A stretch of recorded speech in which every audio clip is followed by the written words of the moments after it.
In this video, I will show how to determine whether a given alternating series converges conditionally or absolutely or diverges. That is, we are going to discuss the alternating series test.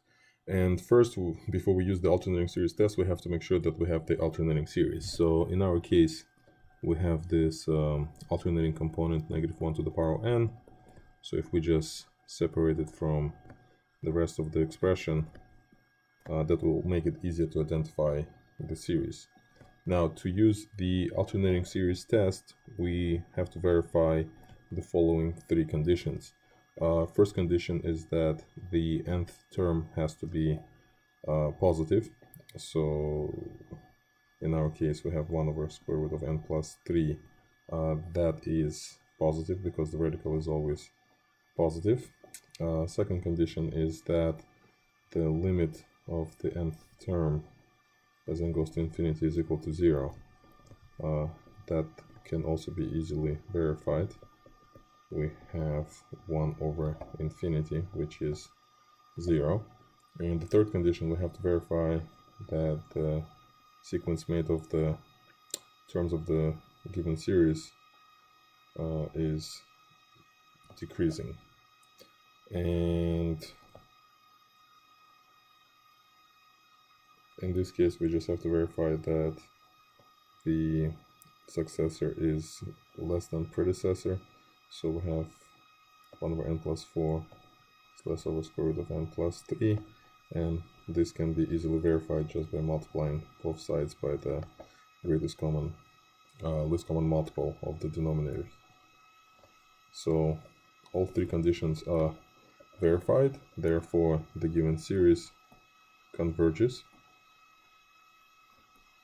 by the alternating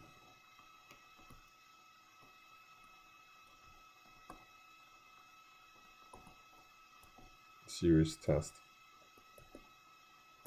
Now, the next question is, does it converge conditionally or absolutely? And to answer that question, we have to consider the series made of the absolute value of the terms of the original series. That is, we just ignore the alternating component and consider the series. So the question now, does this series converge or diverge? This series can be compared with this p series, which is clearly diverging because it's p series with p equals 1/2, which is less than 1.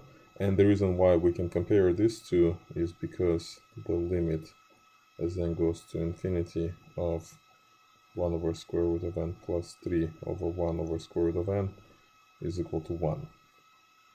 Therefore, the original series, so this original series diverges by the limit comparison test, which makes the original alternating series converge conditionally.